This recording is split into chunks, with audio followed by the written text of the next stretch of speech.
Eh bien, tout va très bien chez Général du Solaire. Bien sûr, comme toutes les entreprises, nous avons connu certaines difficultés, notamment dans les projets en cours de construction, du fait de contraintes logistiques liées à la crise que nous traversons. Mais les centrales en opération continuent de produire, et c'est d'ailleurs toute la beauté de l'énergie solaire que d'être capable de continuer à fonctionner, y compris dans un contexte très dégradé, grâce à la décentralisation des centrales, grâce à leur capacité à fonctionner de manière automatique et ce qui nous permet d'assurer une continuité de la production. Et je tiens ici à saluer l'engagement de tous nos collaborateurs et de tous nos partenaires qui nous permettent de continuer à assurer cette continuité.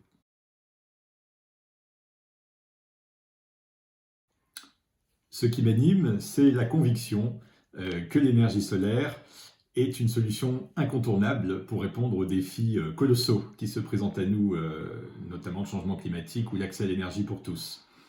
C'est une énergie décarbonée, compétitive et qui peut être très facilement déployée, y compris dans les zones les plus reculées. En 2019, plus de la moitié des capacités électriques raccordées dans le monde ont été des capacités d'énergie solaire. C'est une révolution mondiale dont on n'a souvent absolument pas conscience en France. Et pour moi, le développement d'énergie solaire, c'est la grande aventure intellectuelle, industrielle et humaine du XXIe siècle. Et c'est une immense satisfaction de pouvoir y apporter une très modeste contribution. Cette crise actuelle que nous traversons, mais avant d'être une crise de la mondialisation, je pense que c'est une crise de notre résilience collective. L'interdépendance de nos économies, de nos chaînes de valeur, fait que le moindre choc peut avoir des conséquences absolument considérables sur le monde entier, et on n'y est plus du tout préparé. Alors il faut reconstruire cette résilience.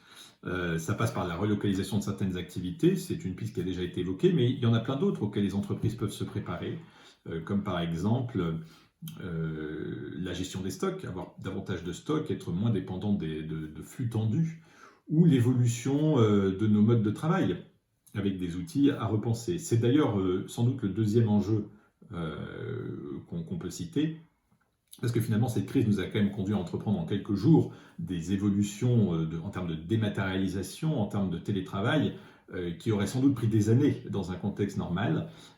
Chacun peut en mesurer les avantages et les inconvénients. On voit bien que le télétravail nous fait réaliser que beaucoup de choses qui nous paraissaient indispensables sont en fait complètement superflues. Et à l'inverse, on voit bien aussi que le télétravail peut présenter des inconvénients, notamment en fonction des contextes familiaux et la présence des enfants, ou en termes d'accès Internet, les aléas de l'accès Internet. Donc, difficile de savoir ce qui va naître de cette crise, mais il me paraît assez clair qu'on ne travaillera plus jamais vraiment comme on le faisait avant. Enfin, il me semble que la troisième question posée par cette crise, c'est la question de la façon dont on mesure la valeur de ce qui est créé. Bon, on cite souvent l'exemple des masques. Un masque, ça coûte 40 centimes d'euros. Et pourtant, on voit bien dans une situation qui est celle où nous nous trouvons que sa valeur, la valeur d'un masque, peut être bien supérieure. Et cette crise révèle que la façon dont on mesure la création de richesse, le mode de calcul du PIB en fait un outil qui n'est plus vraiment adapté à la mesure de la valeur créée par nos économies.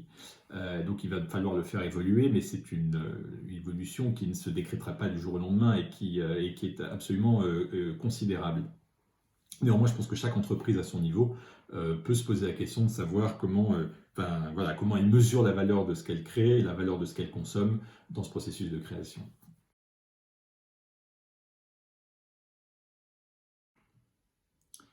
Une entreprise modèle, ce serait à mes yeux une entreprise qui aurait entendu le message que cette crise nous envoie.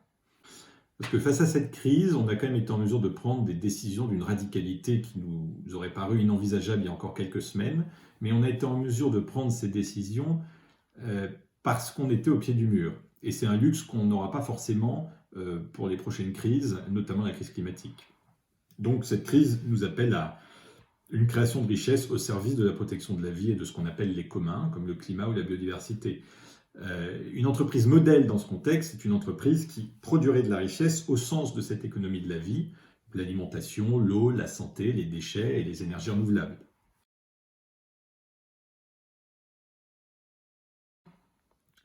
Eh bien, je dirais que le solaire a vocation à œuvrer pour l'accès à l'énergie de tous. Mais on a bien conscience que les entreprises, en général, les générales du solaire en particulier, ne vont pas réussir seules cette mission. notamment pour les populations qui vivent dans le plus grand dénuement. L'accès à l'énergie, dans beaucoup de cas, ne peut se faire que grâce à des dons, parce qu'il n'y a pas de modèle viable. Et c'est là le rôle important joué par une fondation comme Synergie Solaire. Et pour nous, Synergie Solaire, c'est aussi une initiative très motivante pour nos collaborateurs.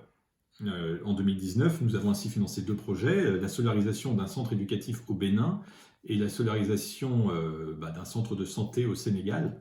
Dans les 2 cas, c'était des villages n'ayant aucun accès à l'électricité. Et le solaire a ici un vrai impact dans la vie des gens, que ce soit pour l'accès à l'éducation ou la réduction de la mortalité infantile. Et donc tous les collaborateurs de Général du Solaire ont vraiment été très heureux et très fiers de pouvoir que l'entreprise ait contribué au financement de ces projets. Et je pense que c'est un atout et une force pour une entreprise de pouvoir mériter cet attachement des hommes et des femmes qui la composent.